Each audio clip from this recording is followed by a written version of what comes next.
Hey CSAers, quickly checking in. I've received a number of messages from you asking where we are in the season, and I figured I would give you a quick tour, a little bit of an update.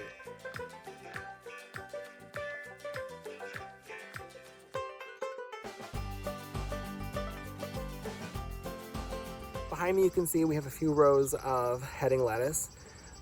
The lettuce is generally the first thing that comes out of the garden and goes into your weekly bags, which at this point it looks like we're about a week away from regular pickups.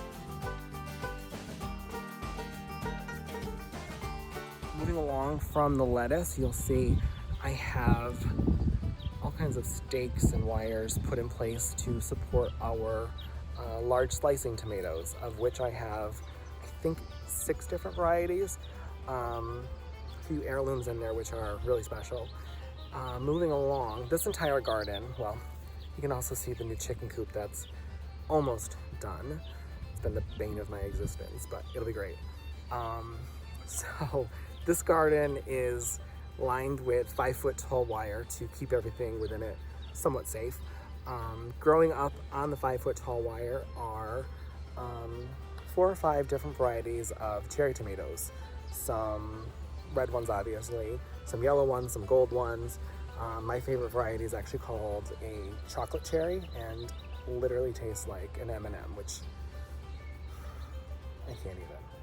So just above the slicing tomatoes, I'd like to share with you what's in this half of the garden. Excuse this mess. We just did this yesterday, and then got absolutely downpoured on. But I have a few varieties of cabbage planted within the same proximity of a few varieties of broccoli for you. You'll notice up in there the yellow. All of these rows, these cabbage and broccoli rows, are interplanted with marigolds. Marigolds have a natural property called pyrethrin. Pyrethrin is a really great deterrent of pests and harmful insects. In addition, the bright, vibrant color attracts bees to the garden for pollination, which is really important. Moving past the broccoli and cabbage, really great long row of kale, intermittently planted with lettuce. Now, yesterday I spent all day weeding and rototilling, and if I wasn't doing this video, I would be doing this, which is just going around and getting rid of weeds. With the sheer volume of plants and seed that I need to get in the ground and get growing for the CSA season, it becomes really important, frankly, just to get it in the ground and get it growing, get it happy. After everything is generally planted is when I go back and weed. All it takes in Connecticut are 2 good rainstorms and the weeds quickly start to outnumber your plants. And once I can kind of get that under control, I move into pruning. Believe it or not, in a successful vegetable garden, a lot of pruning needs to happen in order to, frankly, just get the most out of the plant that you've planted. One of those are tomatoes. As I mentioned, this entire garden is lined with a 5-foot tall wire. On the wire, I have a few varieties of cherry tomatoes growing. We have about 800 feet of cherry tomatoes total.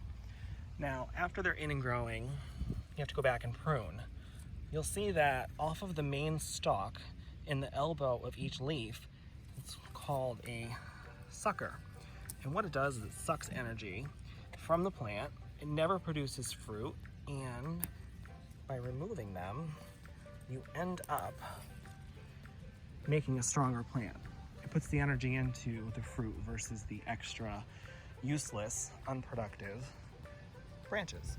In addition to the 800 feet of cherry tomatoes that need to be pruned so that they're at their sort of peak of productivity, all of the slicing tomatoes need to be pruned as well. Keeps you busy.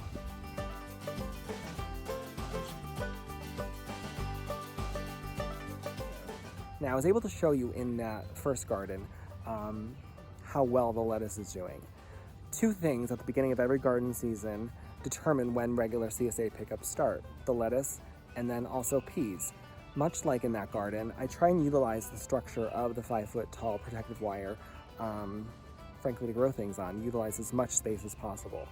In this garden, half of the space that's available to me I use to grow peas. Peas are one of the very first things that you plant in the garden in very early spring. Started by seed, they can take a little while to germinate and catch on, but once they do, they become quite robust and pretty prolific providers. The pretty little flower turns into a pod that is really, really good. In addition to the cherry tomatoes and peas that are growing around the perimeter of this garden, I'd like to show you what else is going on here. Behind me you can see we have a few rows of squash, zucchini, and just, it's hard to do in reverse.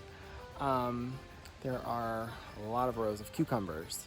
Squash, zucchini, and cucumbers are doing pretty well now.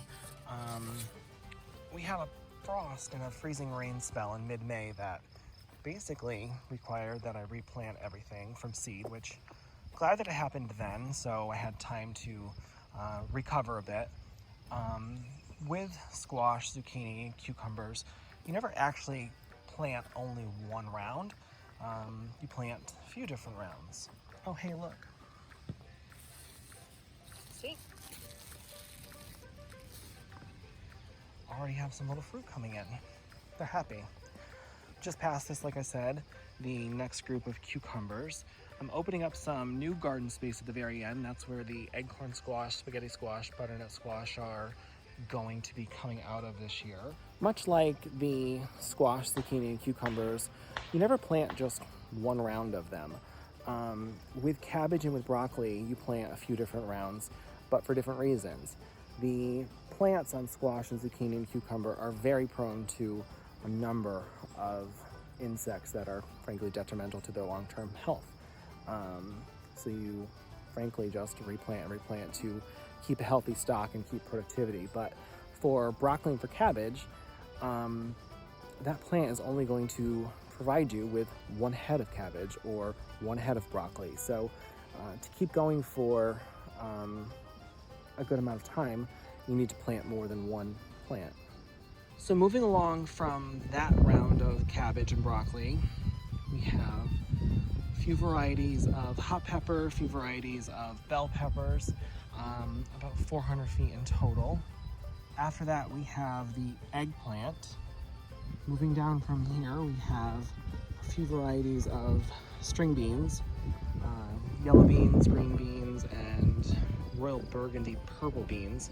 I have a few rows of those also planted over there, but I didn't think you really wanted to see a couple, frankly, rows of dirt. So we've arrived at what might be my least favorite part of the tour, and I'll explain why. I generally do a pretty decent job of keeping up with the weeds. No garden is ever weed-free. Now, I don't broadcast water spread. I have almost everything on soaker hoses, which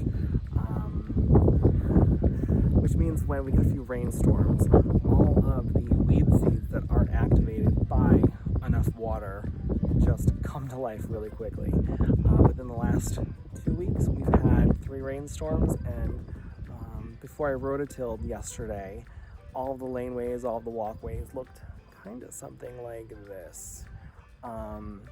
With the root crops, you really can't rototill too closely to where they are because you'll just kick rocks and dirt up soil onto them and drown them out, inhibit their growth. Now, the sides of the beets and the other root crops, the radish and the carrots, look a little rough. However, I've been able to keep up with taking a hoe down the center lane and keep the weeds out of those spots so that the actual plant, the actual fruit that we're going to hopefully really enjoy, because beets are full of antioxidants and vitamins and nutrients, minerals. They are a superfood. They basically taste like really good sweet earth, in my opinion, but I digress. So long and short of it is, it looks a little rough, but the plants are happy and we'll get really good fruit out of it. Like I said, I've been able to keep up with weeding between the rows, and you can see the plants themselves, the root crops are really, really happy and really yummy. All right, CSAers, I hope that you've enjoyed this little update and garden tour. I look forward very much to seeing you in the next couple of weeks. At this point, I'm going to wrap up and get back to work, so there's lots for you to pick up in your weekly bags. Hope you're well. Take care.